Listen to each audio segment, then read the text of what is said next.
Hello, guys. Trying to get my life together.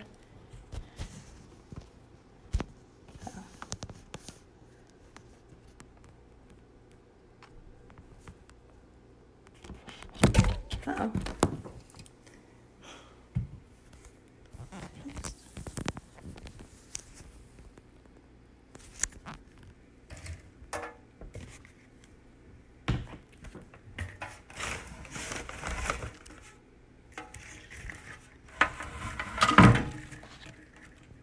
Hello. Hey, Brittany Jones. Yay! I'm so excited. I prepared. I think God made me prepare for my live today, which I never prepare for lives. But I think he made me prepare today because it'd been so long since I had done one. He was like, no, girl, like you done took so long to do a Facebook Live video that you are forced to prepare. So, forgive me as I am preparing and getting my little self together. Cause baby, the word of the Lord that's coming today, honey. It's about to be a whole shenanigan. I feel it. 1 second, let me grab my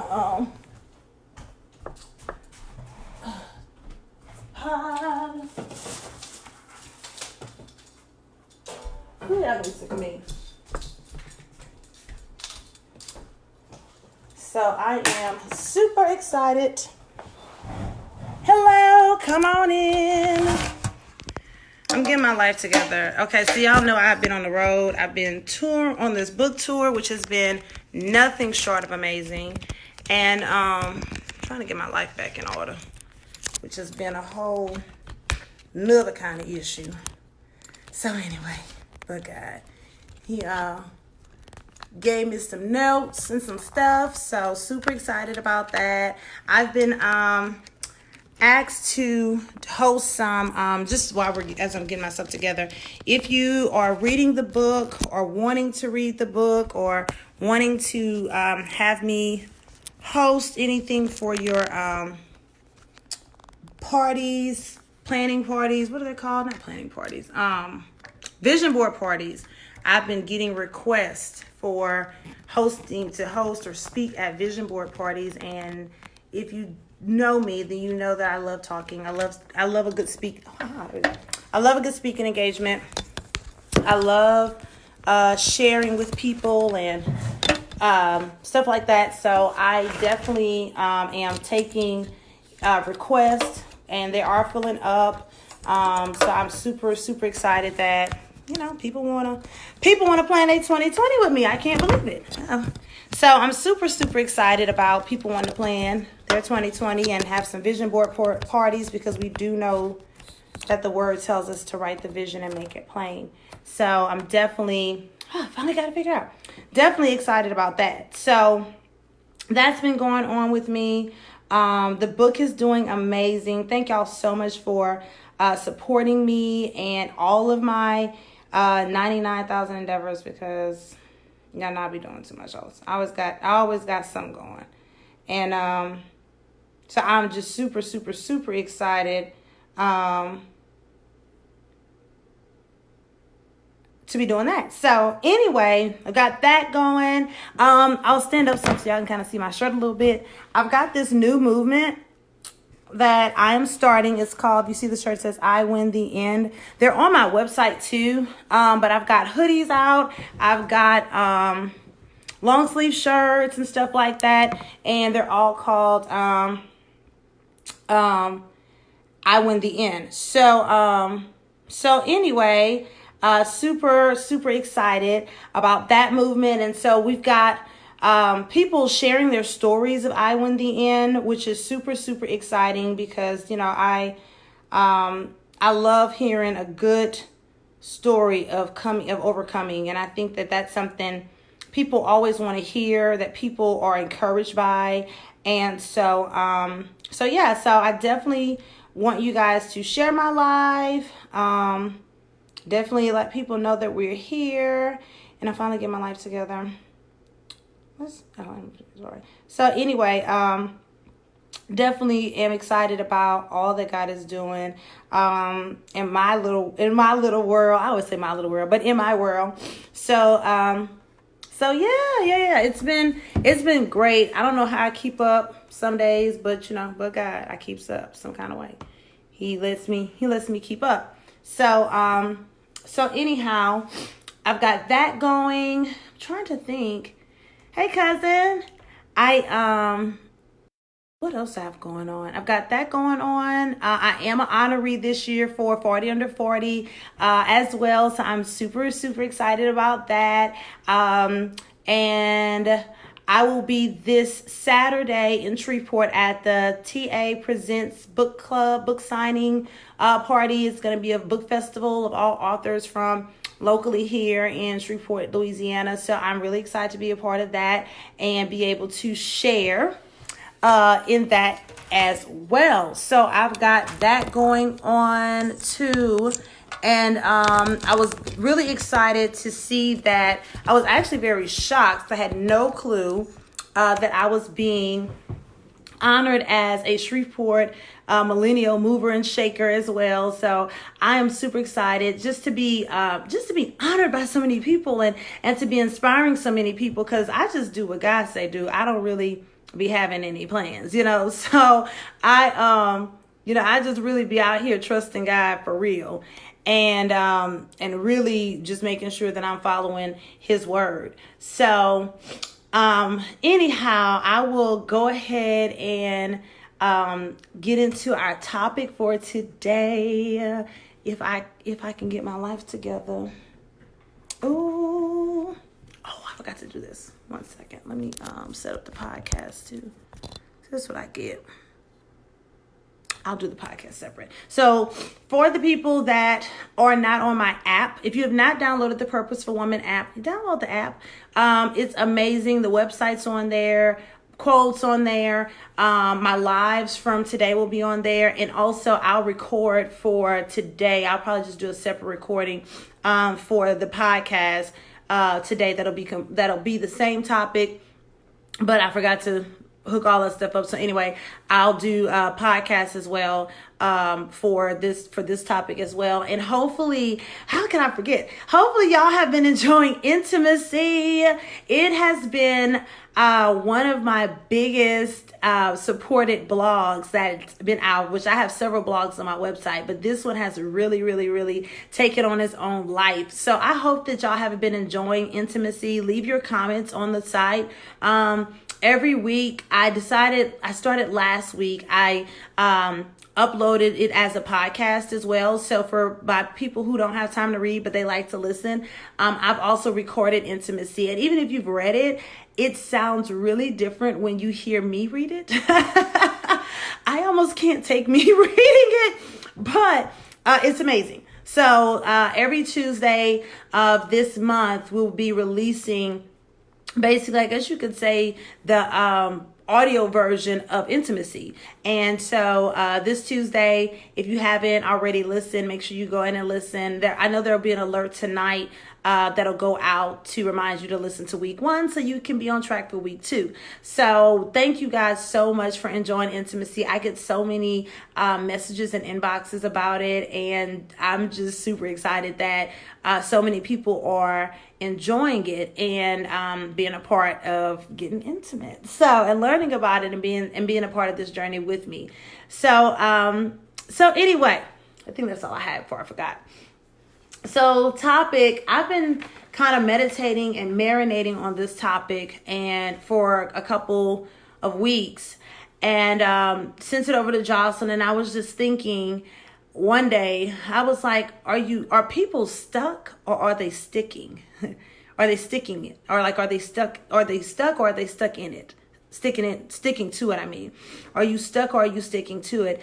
And because what prompted the thought of that question for me was, I get a lot of times people message me and they reach out to me about purpose and how did I find my purpose and how to activate purpose. And they want to know, how do we get to purpose, And a lot of times it's not that they don't know what their purpose is. They're just stuck in being an old version of themselves. And I will tell you this, anybody that will be listening today and whenever I post it, choosing purpose is a process. Choosing purpose is like choosing a process of dying. So it's like, you know how people say like pick your poison? That's how purpose is. It's like pick your poison, but it's only one pick. And there's only one choice, you know? And so that is what I've been finding as I've been mentoring and speaking to people and speaking into people's lives, is that it's not that they don't know their purpose, it's that they're afraid to die to become, because nobody is super excited about dying to become, you know, like it doesn't sound appealing. You know, you trying to assess stuff. And one thing about being with God and answering the call when he has decided that he's going to make a mandate on your life is that you don't have time to pack and get stuff together and cook for the week. Like, he don't move like that. When he prepares, he's prepared. Okay. When he prepares, he's prepared. So he's already gotten everything in line that you're going to need for this journey. All he's waiting for you to do is choose purpose. Give him your yes, give him your go. And so a lot of times we struggle with giving God our go. And because we struggle with giving him our go, we think we're struggling with knowing what our purpose is. It's not that we don't know what our purpose is. The problem is we are not ready to become processed. And there is no purpose that God's going to just give you without putting you through a process, because once he gives you purpose, you become a marketable product. So in order to become a marketable product, you have to be processed. There ain't no other way around it. And so it keeps people stuck in things instead of sticking out and standing up for what they know God has called them to do.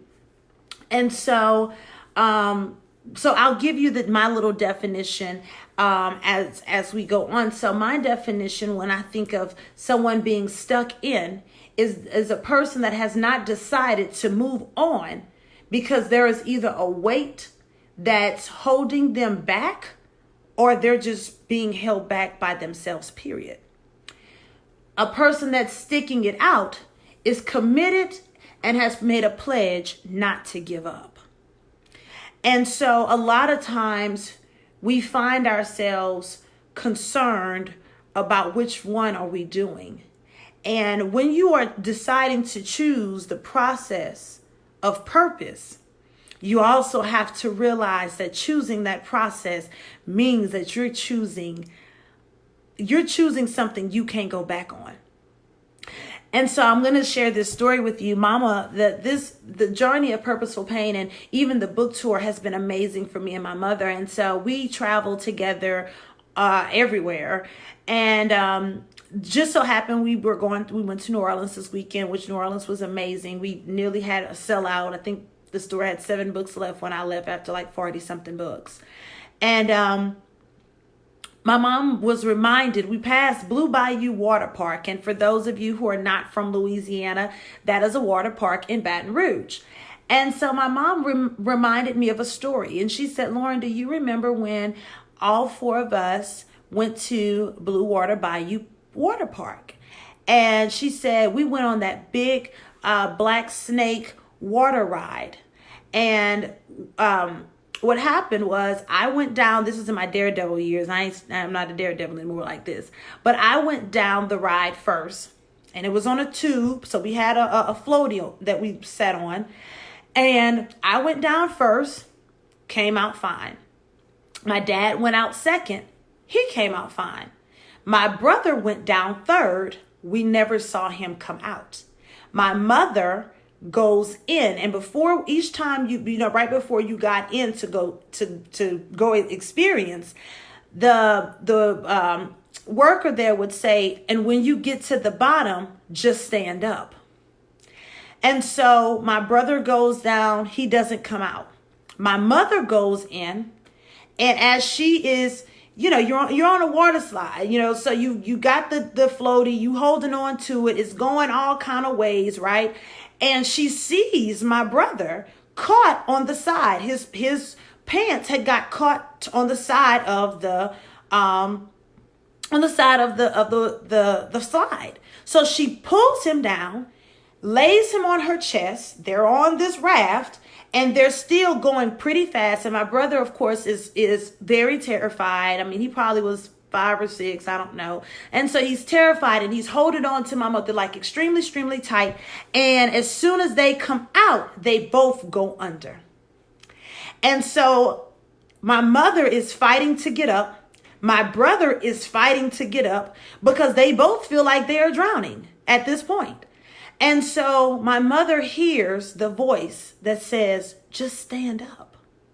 And she stands up only to realize she only fell into 3 feet of water. My mama is at least 5'2", 5'3". So all you had to do was stand up. But because the weight was so heavy on her chest, she felt as if she were drowning. And so her and my brother are fighting each other, trying to both get up, neither one of them going anywhere, but both of them gasping for air. And so she is gasping, only to find out she just needed to stand up. Some of us are in seasons that God is calling us to stand up in only. But because we're carrying a heavy weight that's sitting on us, it appears that we are drowning. It appears that we are dying. But the truth is you're not doing either one. All God is asking you to do is stand up. And so my mother, as she's telling me this story, I'm like, wow, that's crazy. Hey, Chelsea, we're in a season where the beauty of the whole thing, when I really went back to it as my mom and I talked about it, was that being with God, when you choose purpose, being with God is being on a scary roller coaster because you're not in control. You don't know what to expect. You can't anticipate the fall. And you've never been down it before. So there's no cycle that you can say, oh, I remember when I know this is going to happen when you have no way of knowing. And all you are required to do is give God your go. And so as one person is coming out, you see God, you get the little worker say, okay, you next, you can go. Giving God your go. But giving God your go is also giving God yourself and your control. Many of us struggle with giving God our go because we are struggling with giving God control. But when you're on a water raft and you are laid back in a laid back position and it's just going, all you can do is ride and flow with the wave. You don't know when you're going to drop off. You don't know when you're going to flip over. All you're doing is trusting that this floaty that you're on is going to hold you until you hit your destination. And many of us struggle with that. And so we're holding on, praying that this thing ain't going to flip, that God going to get us off, right? And then we hit the water. We hit the destination.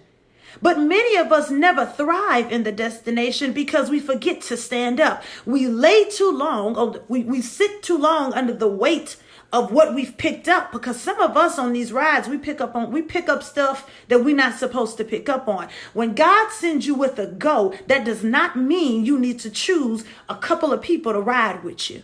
Sometimes your best riding partner is you and Jesus. There's no need for others.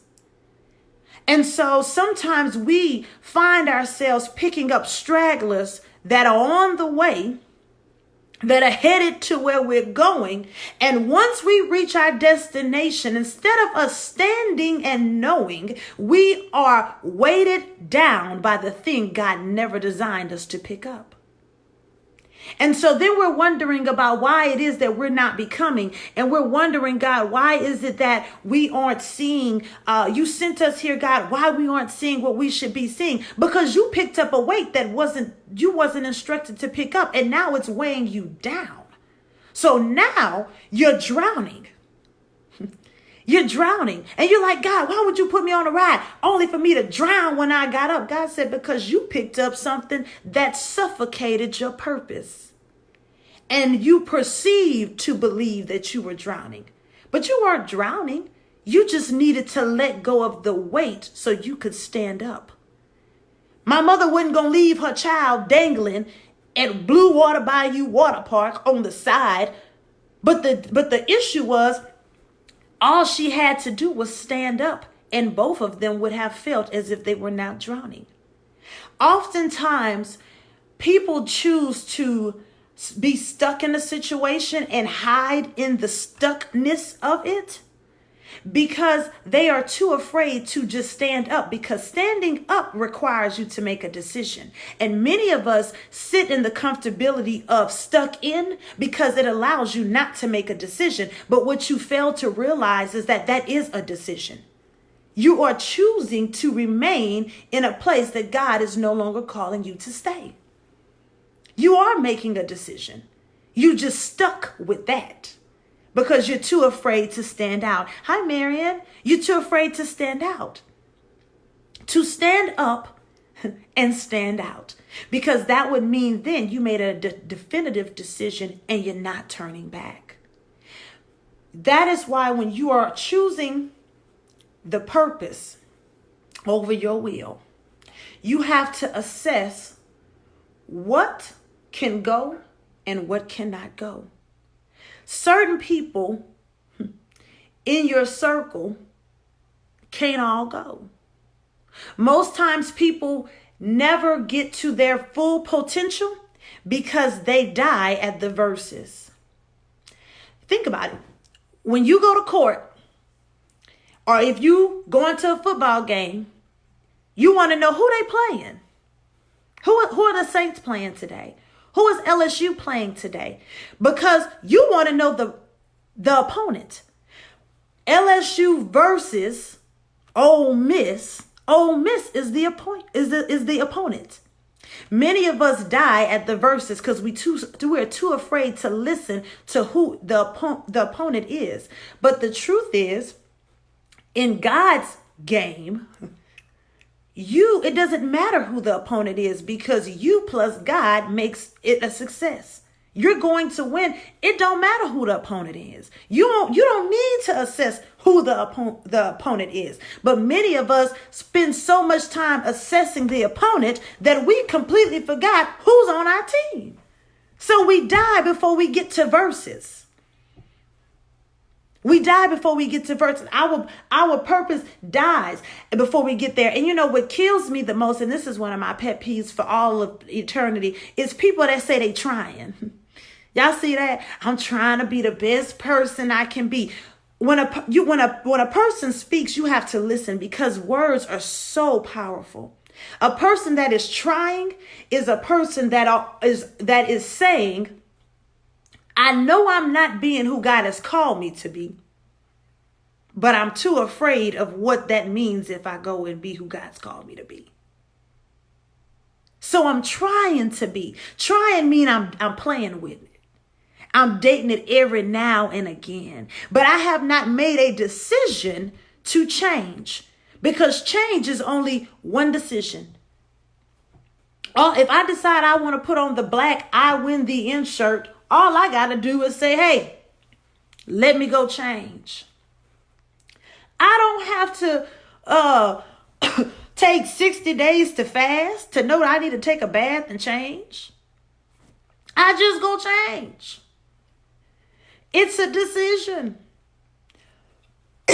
Most people, don't want to make the decision.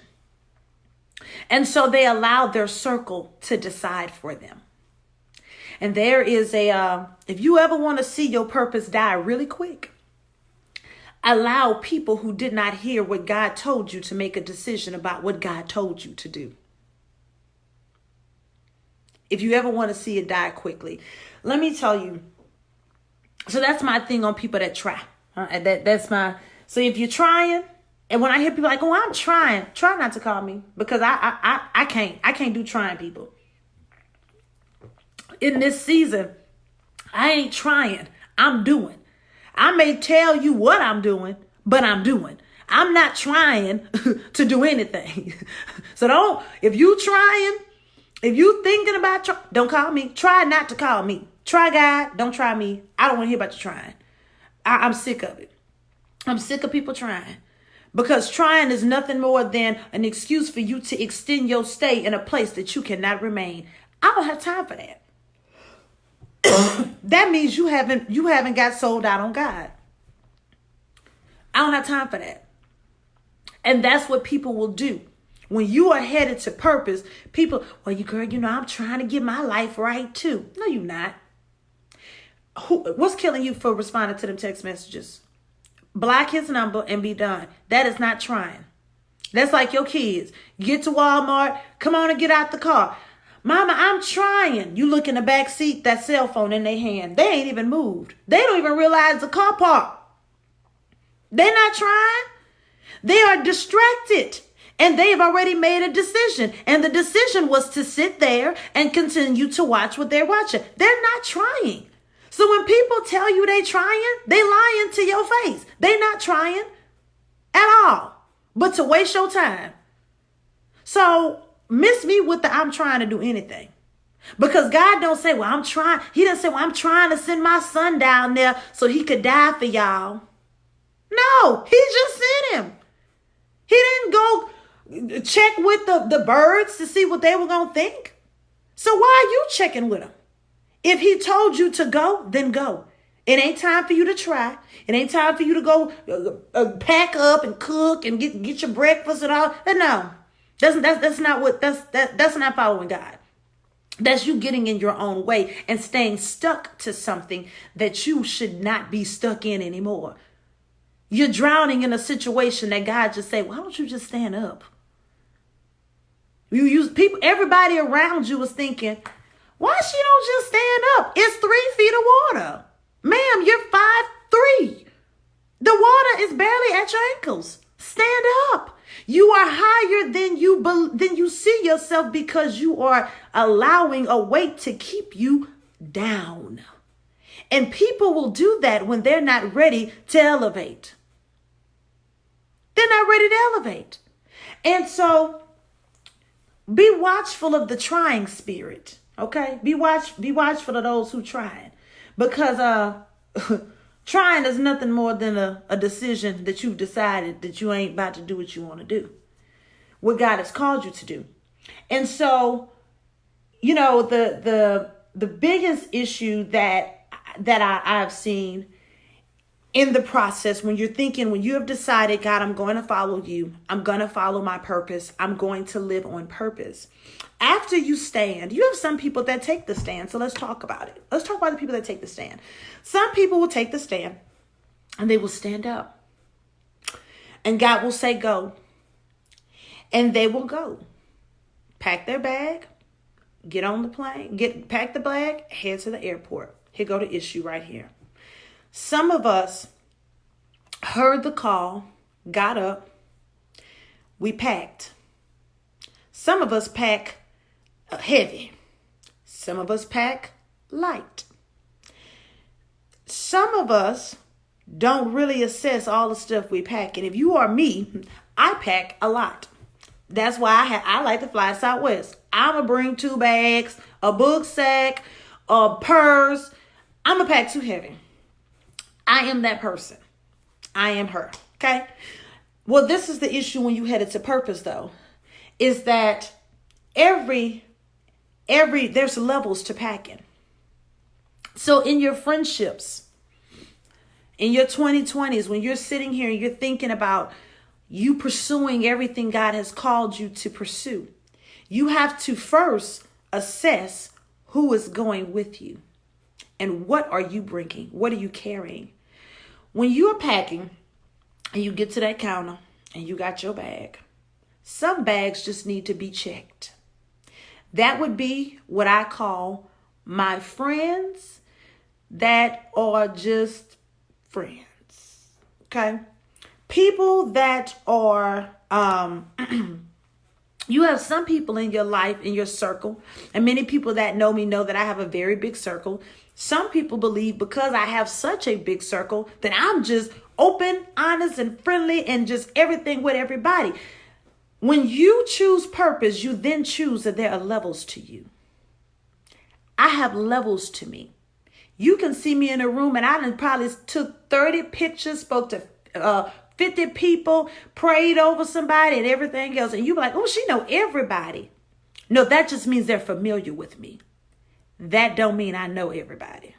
When you choose purpose, you then choose boundaries and levels. And everybody is not at the same boundary and everybody's not at the same level. Some people are checked bags. They are going to be great when y'all get to the same destination. Some bags, you know, the airport normally will give you one carry-on item. One carry-on. Some of us get away with a book sack and a purse if you're a woman. Some men, you know, y'all got a book sack. But he gonna give you one carry-on, right? Some people in your intimate circle, those are what I call my carry-ons. It ain't that many people that are in my intimate circle. There's not that many people that I carry on with through my process as I am transitioning from who I can no longer stay and who I am dying to become.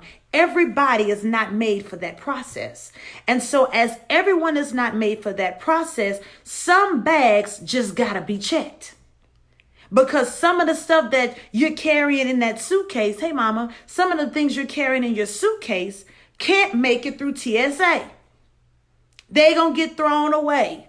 You can't bring your Dove, your big thing of Dove soap that you bought from Kroger or that you got from Sam's. You can't bring that through TSA. That's not a part of a carry-on item. Sometimes we put items that cannot be carried on in carried-on bags because we want to trick God. Well, God, I know what God told me to bring, but I'm gonna just put this in my carry-on. He said to check it. Here you go. Think you smart. Think you always smarter than God. You want to put it in your carry-on. All right. And God is petty for those who don't think he is. Hey, Miss Thomas, God is petty. He'll let you think you tricking him because you too silly to realize that he already got another plan. One thing about God, before he allows you to kill your purpose, he will stop you in your tracks. Every interruption, most times, is nothing more than interventions before you wreck yourself. And so what does he do? He lets you get to the counter, you smiling with the lady, hoping they ain't paying attention. Hey, Rosalind, and you check your bag. The people that are in your check bag, those people only need to get there when you get there. They don't need to be a part of the process. They don't need to go to the bathroom with you, go with you while you go to the Chick-fil-A line. They're not made for all of that. They get broke down too quick. All they good for is when we make it. And some people, you got to know they only good for when we make it. And so then you travel on to the TSA line and you get up there and lo and behold, here goes God again, giving you another chance to decide if you're going to listen. And how many of us get up to the TSA line and you done put that water in your bag? Now you bought that water. You knew good and well you should have drunk that. You could have waited and got your water when you got past the gate. Once you got past clearance. But no, like most of us, we want to rush into things. And so we want to hurry. I just need it right now. My mouth dry. What was 5 more minutes going to do to you? But you done spent $8 on that water. And here you go at the TSA line. And what do they tell you? They run your stuff through. Yeah, your bag may be the right size to be called a carry-on, but it's the items that we are worried about. TSA is there to help those who couldn't make a definitive decision at first choose again. Because when he say choose ye this day who you will serve, he ain't playing about that. He don't want to hear about you trying to do anything. He's trying to find out, are you going to choose and are you going to stay stuck to your choice? And so we get there and you see the people and they say, ma'am, you can't bring liquids over here now. Here go your options. Trash it or guzzle it. Some of us are so selfish that we would much rather sit there and guzzle people quickly versus just waiting to get the clearance where you can drink and bring it to the airplane, take it to London when you get there, and enjoy it as many days as you want to stretch that water bottle out. But we're so selfish because we want it right now that we gonna stand there and hold a line up and guzzle, or we just gonna waste our money and throw it in the trash. And that right there is the difference between sex and intimacy.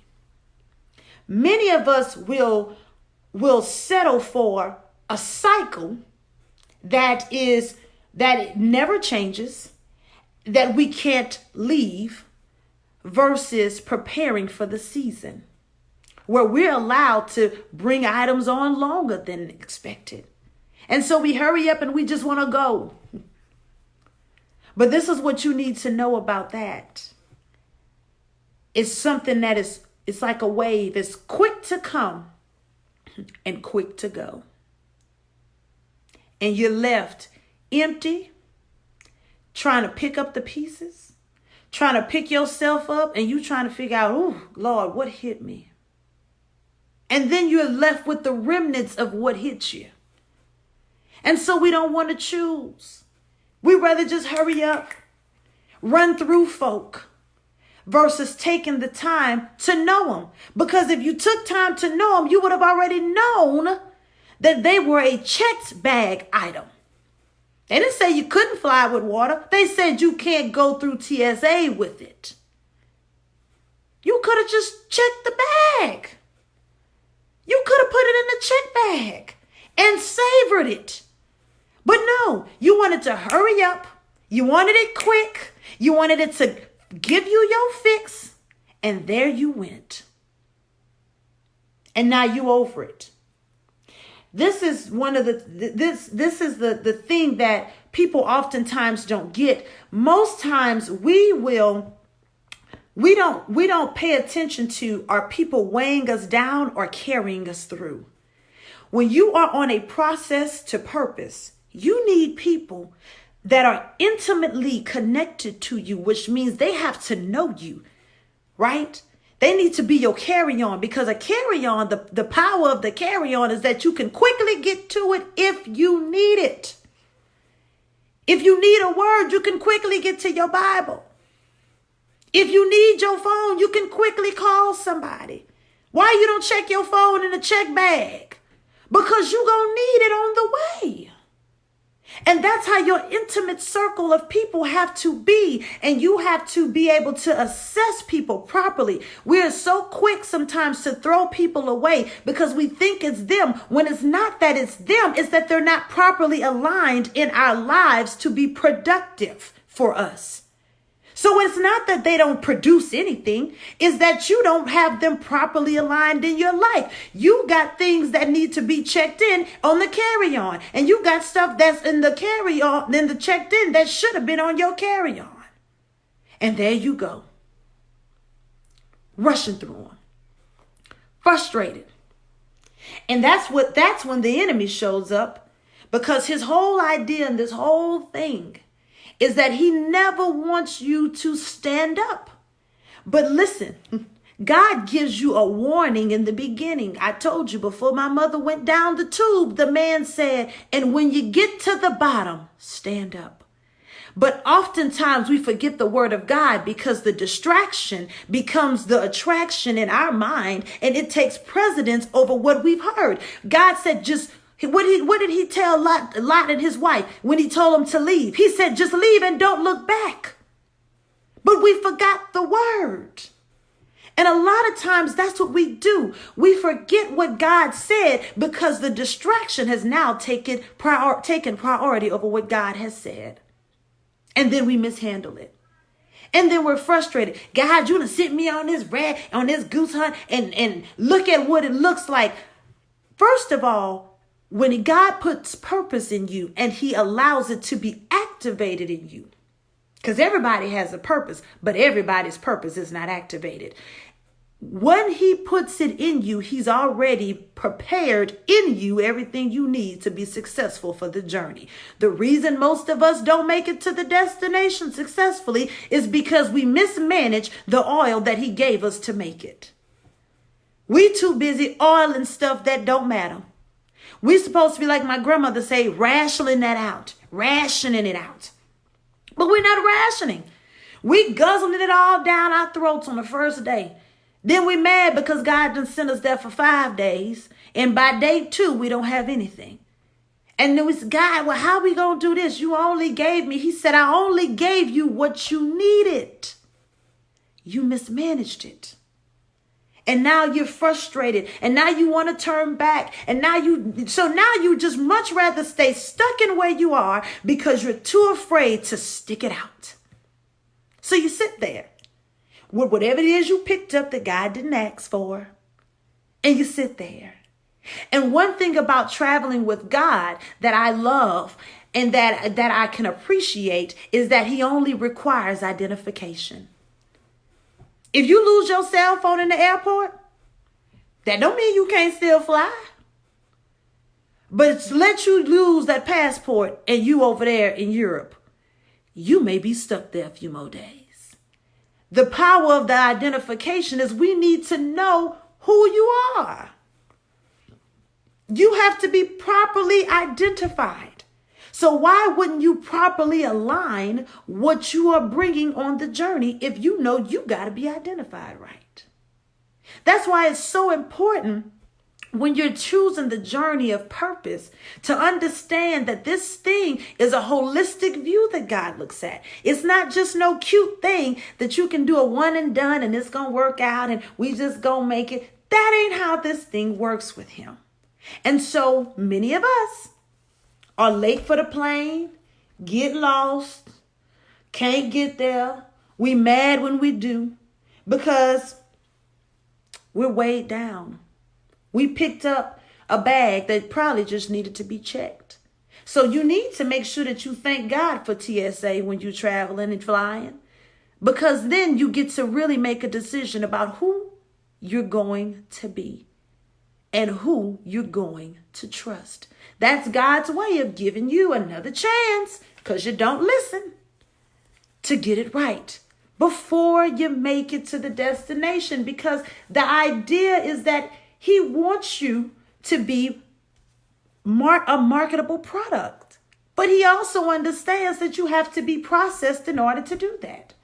And so as you are doing this and as you are traveling with God and you are traveling, holding on to your purpose, clenched tight, you have got to know that your purpose is valuable. It is the most valuable thing that you own is your purpose. Is your reason for being. And a lot of times, we don't value ourselves. And I'll tell you this, will stick a pin here, is that you have to value what you carry because people won't. People only pay for what they value. If they sick, they value having health insurance and they don't care about the copay. They gonna pay $35 and $50 because they sick. They value. So people that come in your life that claim they value you, if they not willing to pay for you or pay for your time or pay to utilize your purpose, your services, they don't value you. They don't value what you have because people will pay for what they value. Now they'll use anything, but they'll pay for what they value. And that's how you know when you are truly impacting something and impacting people, because they will pay for it. Because this is the thing. They understand that they are paying for an experience that you really can't put value on. And so they will begin to pour into you and give to you, and not just monetarily. They'll give a word into you. They will show up and support you when others won't, because they value what is in you. People tell me all the time, Lauren, you're such a great influencer. You influence me. You inspire me. I had to, for the past about 3 weeks, I've asked different people in my life, what is it? What is it that you mean? Because I've heard people tell me, Lauren, when you come in a room, you change the atmosphere. You stand out. Sometimes I just be trying to fit in, okay? Because I'm just oily. I'm just trying to fit in. I ain't trying to be recognized. But people will say, Lauren, when you walk in, you have a presence about you. And so I begin to ask, what is the presence that you feel when I walk into a room? Because I want to know what is it that I'm doing? Because a thermostat does not understand a thermometer. I'm going to be who I'm going to be. So I'm not adjusting me to be in the room. But you have some people that will adjust who they are just to be in the room. And so because they will quickly adjust who they are, they find themselves unable to maintain the productivity that it's going to take to really become a marketable product. I don't want to just be a product for God. I want to be a marketable product for God. I want to be something, because when you are marketable, that means you have something that attracts people to want to come to you and hear what you have to say or use what you are selling. That is what you want, to be marketable for God. If you're selling Jesus, you need to be marketable. You don't need to be walking around looking like you on your last leg and you trying to tell people about a God that you serve who is greater and who can do all this stuff, but you looking like you going through. You want to be marketable. And so as you are assessing people in your life, in your circle that are coming to be a part of your purpose, I say this, and I posted this the other day. Faith talk ain't for everybody. Stop having, stop having faith talks with peasant minds. When you have a faith conversation in your spirit of faith communication, you don't have time for people who want to assess if it's really going to work out, because that ain't faith. The book of James tells us that we have to have unwavering faith. That means you don't get to rush in, knock me down, and rush out. Okay? You got to come and stay. That's why people don't like intimacy. Because intimacy is not a rush job. Intimacy is us just being friends, and that's it. Most people don't get that. And so they want to rush. They want to get that quick. And so we find ourselves trying to figure out, where do people sit? Some people are fine with general admission only. Think about it. And this is how you can assess your circle as you are preparing for your 2020 and ending out your 2019 and really assessing what you did good and what you better not try again in 2020. Sometimes you need to assess what are people's immediate default setting. And let me tell you how to do it. Most times, if I'm going to a concert and I'm on Ticketmaster, the first thing I want to look at is the best seat in the house, because I'm expecting a phenomenal experience. You got some people that want the cheapest seat because they just want to get some drops on them. Our biggest issue is that God want to make it rain, but we would much rather settle for the drops. And if you are a person that want God to rain on you, you can't hang with the people that just want to catch some drops. Because see what they gonna do, they gonna get the $30 ticket and they gonna sit way in the back and they gonna barely be able to hear, but they gonna say, girl, I saved my money. And then people hide behind that. They hide behind, well, cause I'm frugal, cause I'm this and that. Let me help you understand this. When you have a certain level of expectancy from God, a certain level of expectancy from Him, you are willing to put your money where your mouth is.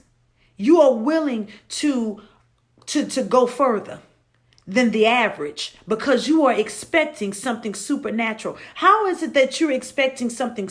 You're wanting to have a supernatural experience, but you want to sit in a general admission seat, meaning most people want to pay the bare minimum, but still get the enjoyment of the experience.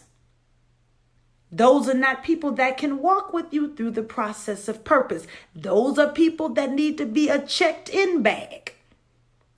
When I go, first thing I want to know is how much is VIP? Let me tell you why. It's not because I'm bougie. It's because VIP is limited. VIP is always the most expensive ticket, and it's typically the most rewarding experience. You get to be in rooms with other people that you maybe thought you never were going to sit next to. You get to be on a list already. And this is what I love about VIP. VIP identifies you differently from everybody else. You walk around with the lanyard. You see people love VIP because they want special treatment. And if I am a child of the King, I am required to have special treatment. I'm a kingdom's kid. Most of us don't receive special treatment because we only require general admission. Everybody can come. And we fine with that. Everybody can't come with me. And I'm fine with that. So, because I know that's my spirit, I want VIP. Because I need my name on the list before I get there. Many of you will encounter in this season that your name is in rooms that your feet have not yet to tread in. But people are standing, knowing your name, expecting your arrival because you have stretched beyond the general to say, God, you can use me for the elite. He can't do a supernatural thing in your control setting. It's got to be in his. Many of us don't get it, so we settle to sit in the control. And this is the thing about when you share your purpose and you're having faith talk with people, and why you have to be so careful with people that you allow to have faith talk with is because people that are not equipped to have a faith conversation, they will water down the word that God has given you. So this is what they do. They watch you go in VIP. They see your name on a list. You like, bye girl, I ain't waiting in line. You get your lanyard. You tell them your name. They check you off the list and say, Ms. Jackson, we were expecting you. How are you doing? Would you like bottled water? Here is your seat. There is a prepared place. See, the man that I serve, the God that I serve, he goes to prepare a place for me. He is prepared for me. Okay? That's why in these seasons when we are trying to figure out how this thing is supposed to look, you got to be with somebody that's prepared for you already. Not preparing because they over there trying, which is trying to waste your time. And so what will happen, people that settle for general admission because they are too afraid to stretch, they wait for you to come out. So after the concert, you come out. And they want, girl, how was VIP? Pretending as if they want to know. How was it? And you tell them, you on a high. Some of you are going to listen to this live. And when you are done, you are going to be on a spiritual high. And you're going to be activated like never before. And you're going to want to chase after the word that God has given you. And what you may do is run into someone and have a faith talk with somebody who don't know faith lingo. Okay? So you telling them about the experience. Girl, we did this and this and this. And this is what they do. Even though it sounds great and it was a great experience. Girl, I wouldn't have paid for that because, had water in her purse and she just snuck it in. And you spent how much on that? Oh, I saved my $40 because I can do that. I can get my nails done next week with that. At that moment, they have just killed all of what you experienced. But this is the true thing that they ain't telling you. This is why words so important and listening is so important. Listening to what people aren't saying is the simple fact that people will sit there and water down what you're doing because they jealous. They wished that they would have stretched and experienced it. Now, this is the other thing. If you would have brought them or paid for them to go, oh, they'd have been fine with that. Girl, she paid for me to go. Yeah, and we did this and this. Now it's all gravy when you stretched for them to ride the coattail. But God is looking for people who are willing to stretch if nobody else is going. Because again, VIP has limited access. That means All 50 of your friends can't be VIP. There's 15 tickets at $1,500 a pop. If your friends are struggling and they not going to stretch to do it, that just lets you know what they value. Because let me tell you something. If God tells me spending that $1,500 is going to put me in the room with somebody that's going to make sure I make $15 million, you think I'm worried about $1,500? No. If he's already prepared the place and prepared the room for you, and there's an expectancy that you are going to be there, don't you think the miracle is going to be there as well? But the issue with us is we too busy assessing, we too busy checking with the bags to see what they thinking. And so we miss the opportunity. Or we don't value it the same because we allowed somebody who didn't know their value to devalue us. And that brings me to this point here. Many people will keep you as a grape because they are too afraid of what you would become when you turn into a wine. Everybody can have a grape. Anybody can eat grapes, okay? Your baby can eat grape. A 1-year-old can eat grape. You got people at Brookshire's right now sneaking, yanking a grape and putting it in their mouth, and they have not paid for it. People will do that to you.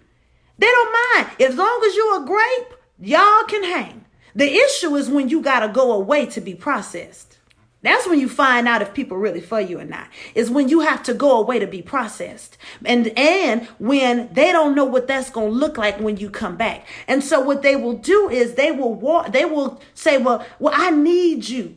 People that need you so much, you need to let them go. That clear indication that they need to go. Right there. All the needy people, because you are no one's God. You're no one's God.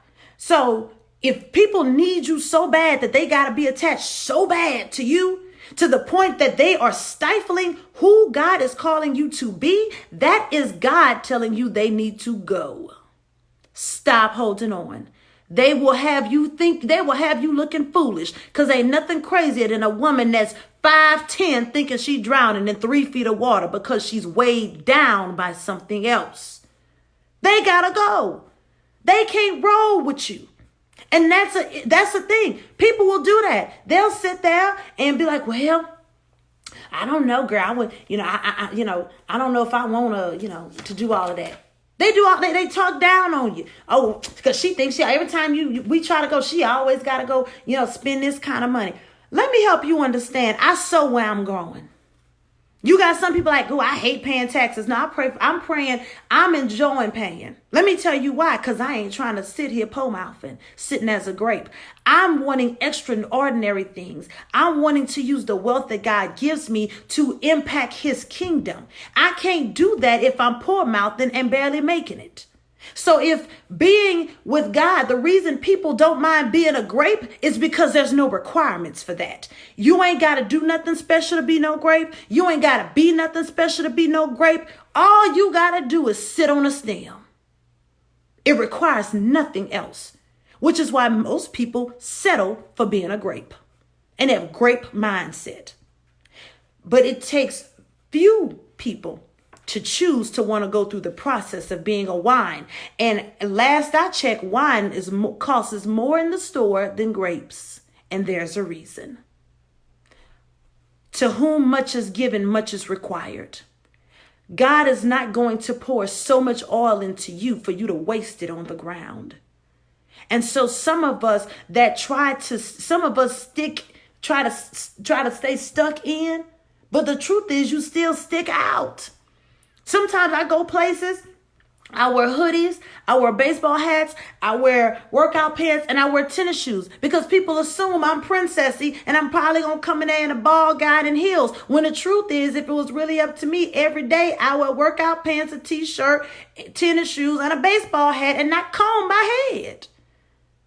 But people don't know that.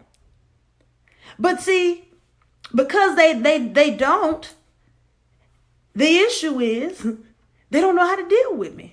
They don't know how to work with you. And that's what you'll start noticing as you begin to go through the process of becoming a wine. A wine is more resourceful. A grape is more resourceful as a wine than a grape just being a grape. Grapes are good. Grapes taste great, but grapes do not impact your body the same way a wine does. But a wine also comes with requirements, which is another reason why people do not want you to evolve. And it's another reason why you got to understand where your bags need to be. Some people don't want you to become a wine because a wine comes with requirements. You can send your 10-year-old in Walmart right now and they can buy grapes for the house. You cannot send your child at 10 years old in Walmart to buy wine. Now, you can go to jail possibly if you try to sneak your child to do that. I don't know. Don't try it. But there are requirements of wine that aren't required of grapes. And so people with grape mentality, it doesn't mean that they don't have a substance. It just means that they have not gotten into the process of wine, of becoming a wine. So they're still sitting in preparation of becoming a wine. Some of us will always be grapes because we're too afraid of the process. Now, sitting on that stem ain't doing nothing for us. Half of us know that. Sitting on the stem ain't doing nothing for us. Some of us wish we wasn't on the stem no more. We wish we were. Because we trying. You know that tried word that I can't stand. And so you find that most times people will try to keep you at a capacity in which they can handle you versus the capacity that God has called you to. Because the issue is, what happens when you leave for processing? Some people don't like to be alone because they're too afraid of what they will have to become in the season of processing. And so, and then you got some that do that fake stuff like, well, go ahead, girl, I'll be here when you get back. But let me tell you the other issue with wine. Some people may meet the requirement to purchase, but still cannot consume it because it doesn't taste good to their palate. You have some people who are over 21, they can buy wine, but half of them will settle for gin. And the other half that do like wine, they want sweet wine. They need you mixed with something. They want you to be, a sweet Moscato. And so what people will do is they will get frustrated when you're trying to evolve into who God has called you to be. Because you had purpose in you, but now you're activating it. So now you're becoming marketable and resourceful, and you are feeding God's people, and you are speaking into people's lives, and you are breaking generational curses, and you in people's business, and now they're evolving. Some people can't handle watching you evolve. I don't care what they say. Some people cannot handle watching you evolve. So what they do, every time you have faith conversation with somebody who don't understand what you're talking about, all they do is die you down. I wouldn't even do all that. It don't take all of that. It kills me for people that say what it don't take. But they haven't even attempted for themselves. But they can tell you what it don't take. But you never talk to God. You don't know what it take. And so we find ourselves oftentimes allowing the jurors to decide the fate of our lives. And so in this season, it is so important that you no longer allow 12 people to make a decision that God only gave the information to you about. God didn't give it to all of these other people that you're trying to talk to about your purpose. He gave it to you. And if he gave it to you, that means he trusted that you would make the right decision by choosing to go. And you don't need all of that. When people become your jury, they get to decide your fate. So you decide, how bad do you want to break the cycle that you're in? Because cycles are things that are already programmed and unlikely to change. So if you are concerned about why you're in the cycles that you are in, it is because you have decided to remain stuck in the thing that God called you to stand up in. Stand up, stand out, and know that he's already prepared the place for you. Assess properly, pack properly, and check your bags properly as you go into 2020 and secure the bag. I pray that you were blessed. And look, y'all got to figure it out. Share my live. It's going to be on the app. And I'm expecting to see God do amazing things in your lives as you remove yourself from being stuck in to standing out on purpose.